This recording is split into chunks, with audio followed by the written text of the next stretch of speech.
আসসালামু আলাইকুম। সংবাদে আপনাদের সবাইকে স্বাগত জানাচ্ছি। আমি ফিরোজ তোহা। শুরুতেই সংবাদ শিরোনাম জানিয়ে দেব এই মুহূর্তে হাতে পাওয়া সর্বশেষ গুরুত্বপূর্ণ আপডেট বাংলা সংবাদ। শুরুতেই থাকছে অনেক সচিব এখনও বিশৃঙ্খলা সৃষ্টির চেষ্টা করছে। ফ্যাসিবাদী হাসিনা সরকারের পতন হলেও তার আশীর্বাদ পুষ্ট অনেক সচিব এখনও বিভিন্নভাবে বিশৃঙ্খলা সৃষ্টির মাধ্যমে নাশকতা করবার চেষ্টা করছে বলে অভিযোগ করেছেন বিএনপির সিনিয়র যুগ্ম মহাসচিব রুহুল কবির রিজভী। এবারে জানাবো আওয়ামী লীগ উন্নয়নের নামে দুর্নীতির মহা উৎসবে মেতেছিল। বাংলাদেশ জামায়াতে ইসলামীর কেন্দ্রীয় সহকারী সেক্রেটারি জেনারেল ও সাবেক সংসদ সদস্য এএইচএম হামিদুর রহমান আজাদ বলেছেন, উন্নয়নের নামে দুর্নীতির মহা উৎসবে মেতেছিল আওয়ামী লীগ। তারা বাংলাদেশকে দেউলিয়ার পর্যায়ে নিয়ে গেছে। জানাবো তোফাজ্জল হত্যার দায় স্বীকার করলেন ঢাকা বিশ্ববিদ্যালয়ের 6 ছাত্র। ঢাকা বিশ্ববিদ্যালয়ের ফজলুল হক মুসলিম হলে চোর সন্দেহে তোফাজ্জল হোসেন নামে এক যুবককে পিটিয়ে হত্যার ঘটনায় গ্রেপ্তার করা হয় 6 ছাত্রকে। তারা আদালতে স্বীকারোক্তিমূলক জবানবন্দি দিয়েছেন। শুক্রবার এ মামলায় তদন্ত কর্মকর্তা শাহবাগ থানার উপপরিদর্শক আমিনুল ইসলাম তাদের আদালতে হাজির করে স্বীকারোক্তিমূলক জবানবন্দি রেকর্ড করবার আবেদন করেন। ঢাকার মেট্রোপলিটন ম্যাজিস্ট্রেট সাদ্দাম হোসেন তাদের জবানবন্দি রেকর্ড করেছেন। এরপর তাদের কারাগারে পাঠানোর আদেশ দেওয়া হয়।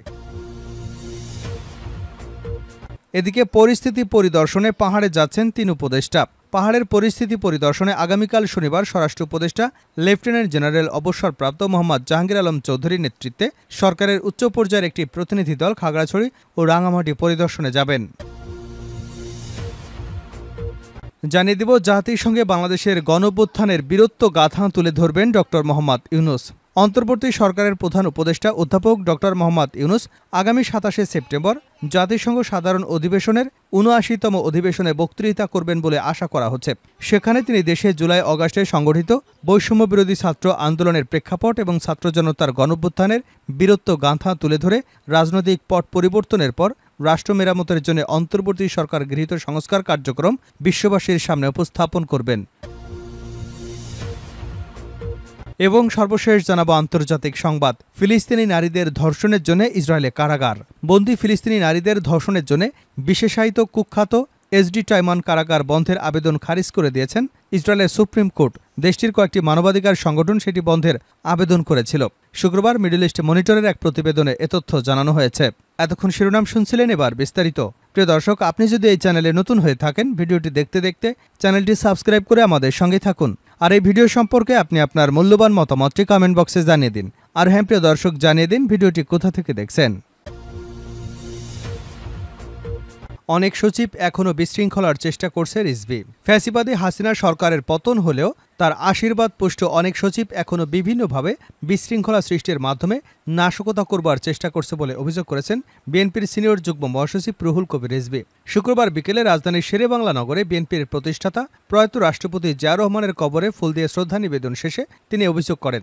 বিএনপির আন্তর্জাতিক বিষয়ক সম্পাদক ও মধ্যপ্রাচ্যের সাংগঠনিক সমন্বয়ক আহমেদ আলী মুকিব প্রবাসী নেতাদের নিয়ে জিয়ার কবরে শ্রদ্ধা জানান রিজভী।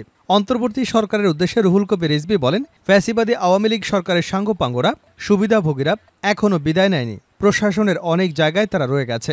অনেক সচিব শেখ হাসিনার জন্য কাজ করছে, তারা এখনও আছে। তারা বিভিন্নভাবে ঝামেলা সৃষ্টির চেষ্টা করছে, বিভিন্নভাবে নাশকতা করার চেষ্টা করছে। তাদের ব্যাপারে ব্যবস্থা নিতে হবে। ফ্যাসিবাদী আওয়ামী লীগের আমলে অনেকগুলো নির্বাচন হয়েছে। আপনারা সংসদ বিলুপ্ত করেছেন, উপজেলা বিলুপ্ত করেছেন, তাহলে ইউনিয়ন পরিষদের চেয়ারম্যানরা এখনও বহাল রয়েছে কেন?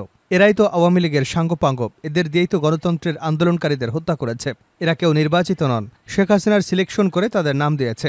তাহলে সেই ইউপি চেয়ারম্যানরা আজও কেন টিকে আছে?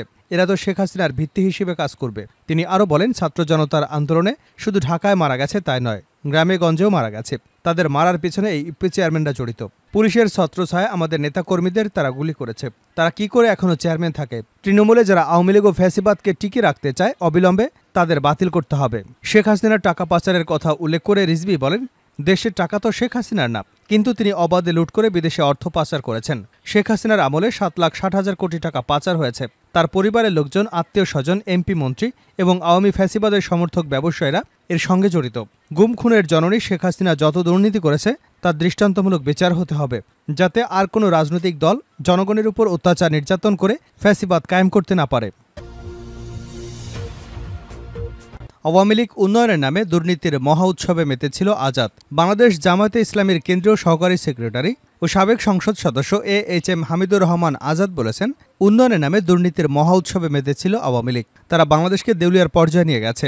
শুক্রবার দুপুরে রাজধানীর ধানমন্ডি থানা জামায়াতের কর্মী সম্মেলনে প্রধান অতিথির বক্তব্যে তিনি এসব কথা বলেন। তিনি বলেন, প্রতিপক্ষ রাজনৈতিক দল দমন করা আওয়ামী লীগের রাজনীতির মূলনীতি। হামিদুর রহমান আজাদ বলেন, 1970 সালের সাধারণ নির্বাচনে আওয়ামী লীগের ইশতেহার ছিল ক্ষমতায় গেলে কুরআন ও সুন্নাহর বিরুদ্ধে কোনো আইন তারা করবে না। কিন্তু শেখ মুজিবুর রহমানের শাসনামলের 3.5 বছরে দেশের সব ইসলামী রাজনৈতিক দল নিষিদ্ধ করেছে। ধর্মভিত্তিক রাজনীতি চলবে না বলে ঘোষণা দিয়েছে। ইসলাম ছাড়া কোনো জাতি প্রকৃত শান্তি পেতে পারে না এবং পায় না। শেখ হাসিনা তার পিতার পথে হেঁটেছেন, যার ফলে শেখ হাসিনাও জামায়াতে ইসলামীর নিবন্ধন বাতিল করেছে এবং সবশেষ জামায়াতে ইসলামীকে নিষিদ্ধ করেছে। ফেরাউনের প্রেতাত্মা শেখ হাসিনা দাম্ভিকতার সঙ্গে বলেছেন, তারপরে দেশ চালাবে কে? তিনি শুধু নিজেকেই যোগ্য মনে করেন, আর কেউ যোগ্য নয়। কারো কোনো যোগ্যতা নেই বলে তিনি নিয়মিত উপহাস করতেন। কিন্তু ফেরাউনের প্রেতাত্মা শেখ হাসিনার সেই দাম্ভিকতার জবাব বাংলাদেশের জনগণ 5ই আগস্ট জুলাই বিপ্লবের মাধ্যমে দিয়েছে। তোফাজ্জল হত্যার দায় স্বীকার করলেন ঢাকা বিশ্ববিদ্যালয়ের 6 ছাত্র। ঢাকা বিশ্ববিদ্যালয়ের ফজলুল হক মুসলিম হলের চোর সন্দেহে তোফাজ্জল হোসেন নামের এক যুবককে পিটিয়ে হত্যার ঘটনায় গ্রেপ্তার 6 ছাত্র স্বীকারোক্তিমূলক জবানবন্দি দিয়েছেন। শুক্রবার এ মামলার তদন্ত কর্মকর্তা শাহবাগ থানার উপপরিদর্শক আমিনুল ইসলাম তাদের আদালতে হাজির করে স্বীকারোক্তিমূলক জবানবন্দি রেকর্ড করবার আবেদন করেন। ঢাকার মেট্রোপলিটন ম্যাজিস্ট্রেট সাদ্দাম হোসেন তাদের জবানবন্দি রেকর্ড করেন। এরপর তাদের কারাগারে পাঠানোর আদেশ দেওয়া হয়। কারাগারে যাওয়া ছাত্ররা হলেন পদার্থবিজ্ঞান বিভাগের 18-19 সেশনের শিক্ষার্থী জালাল আহমেদ, মৃত্তিকা ও পানি পরিবেশ বিভাগের 2020-21 সেশনের শিক্ষার্থী মোহাম্মদ সুমন, পুষ্টি ও খাদ্যবিজ্ঞান ইনস্টিটিউটের শিক্ষার্থী মুত্তাকিন সাকিন, গণিত বিভাগের আহসানুল্লাহ, জিওগ্রাফির আল হোসেন সাজ্জাদ এবং ওয়াজিবুল আলম। এর আগে বৃহস্পতিবার তোফাজ্জলকে পিটিয়ে হত্যায় বিশ্ববিদ্যালয়ের স্টেট অফিসের সুপারভাইজার মোহাম্মদ আমানুল্লাহ বাদী হয়ে শাহবাগ থানায় মামলা দায়ের করেন। পরে বিকেলে ঢাবির প্রক্টোরিয়াল টিম ও শিক্ষার্থীদের সহযোগিতায় অভিযুক্ত 6 জনকে গ্রেপ্তার করে পুলিশ। মামলা সূত্রে জানা যায়, গত 18 সেপ্টেম্বর রাত 8:45টার দিকে একজন যুবক ঢাকা বিশ্ববিদ্যালয়ের ফজলুল হক মুসলিম হলের গেটে সন্দেহজনকভাবে ঘোরাফেরা করতে থাকলে কিছু ছাত্র তাকে আটক করে। প্রথমে ফজলুল হক মুসলিম হলের মূল ভবনে গেস্টরুমে নিয়ে তাকে মোবাইল চুরি করেছে বলে অভিযোগ তুলে এলোপাথাড়ি চড় থাপ্পড়ে কিল ঘুষি মারেন শিক্ষার্থীরা। এ সময় তাকে জিজ্ঞাসা করলে তার নাম তোফাজ্জল বলে জানান। মানসিক রোগী বুঝতে পেরে তাকে ফজলুল হক মুসলিম হলের ক্যান্টিনে নিয়ে খাবার খাওয়ানো হয়। পরে ফজলুল হক মুসলিম হলের দক্ষিণ ভবনের গেস্টরুমে নিয়ে জানালার সঙ্গে পেছনের হাত ভেঙে স্ট্যাম্প, হকি স্টিক ও লাঠি দিয়ে উচ্ছৃঙ্খল কিছু ছাত্র বেধড়ক মারধর করলে তোফাজ্জল অচেতন হয়ে পড়েন। বিষয়টি বিশ্ববিদ্যালয়ের কয়েকজন আবাসিক শিক্ষককে জানালে তাদের সহায়তায় তোফাজ্জলকে হাসপাতালে নিয়ে যাওয়া হয়। পরে ওই যুবককে ঢাকা মেডিকেল কলেজ হাসপাতালে জরুরি বিভাগে নিয়ে গেলে চিকিৎসক পরীক্ষা নিরীক্ষা করে তাকে মৃত ঘোষণা করেন। পরিস্থিতি পরিদর্শনে পাহাড়ে যাচ্ছেন 3 উপদেষ্টা। পাহাড়ের পরিস্থিতি পরিদর্শনে আগামীকাল শনিবার স্বরাষ্ট্র উপদেষ্টা লেফটেন্যান্ট জেনারেল মোহাম্মদ জাহাঙ্গীর আলম চৌধুরীর নেতৃত্বে সরকারের উচ্চ পর্যায়ের একটি প্রতিনিধি দল খাগড়াছড়ি ও রাঙ্গামাটি পরিদর্শনে যাবে।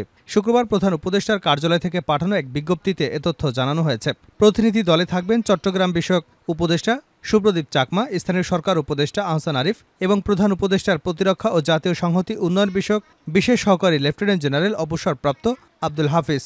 বিজ্ঞপ্তিতে বলা হয়, খাগড়াছড়ি রাঙ্গামাটিতে সৃষ্ট সমস্যা নিরসনে আন্তরিকভাবে কাজ করছে সরকার। 18 সেপ্টেম্বর জনৈক ব্যক্তিকে গণপিটুনি এবং পরবর্তীকালে তার মৃত্যুর ঘটনাকে কেন্দ্র করে চলমান হামলা, আক্রমণ ও প্রাণহানির ঘটনায় সরকার গভীরভাবে দুঃখিত ও ব্যথিত। বিজ্ঞপ্তিতে আরও বলা হয়, সরকারের পক্ষ থেকে আইনশৃঙ্খলা রক্ষাকারী সব বাহিনীকে সংযম দেখাতে বলা হয়েছে এবং পার্বত্য 3 জেলায় বসবাসকারী সব জনগণের নিরাপত্তা নিশ্চিত করতে নির্দেশনা দেওয়া হয়েছে।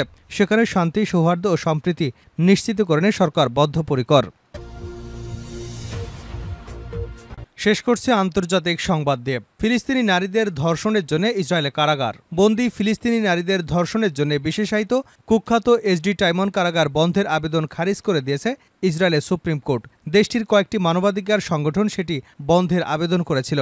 শুক্রবার মিডল ইস্ট মনিটরের এক প্রতিবেদনে এ তথ্য জানানো হয়েছে। প্রতিবেদনে বলা হয়েছে, association for civil rights, the doctors for human rights Gisha এবং কমিটি এগেইনস্ট টর্চারের মে মাসের করা একটি পিটিশনে এই আবেদন করা হয়। অ্যাসোসিয়েশন ফর সিভিল রাইটস এক বিবৃতিতে বলেছে, পিটিশনে দক্ষিণ ইসরায়েলের নেগেব মরুভূমিতে অবস্থিত কারাগারটি অবিলম্বে বন্ধ করবার আহ্বান জানানো হয়েছিল, কিন্তু আদালত বন্ধের অনুরোধ প্রত্যাখ্যান করেছে। এর পরিবর্তে সুপ্রিম কোর্ট রাষ্ট্রপক্ষকে সতর্ক করেছে যেন ফিলিস্তিনি বন্দীদের চিকিৎসার ক্ষেত্রে অবশ্যই আইন মেনে চলা হয়। অ্যাসোসিয়েশন আরও জানিয়েছে, এই কঠিন দিনগুলোতে সুপ্রিম কোর্টকে এমন রায় জারি করতে হবে যা স্পষ্ট করবে যে রাষ্ট্রকে অবশ্যই আইন মেনে চলতে হবে এবং বন্দীদের অপব্যবহার করা নিষিদ্ধ করতে হবে।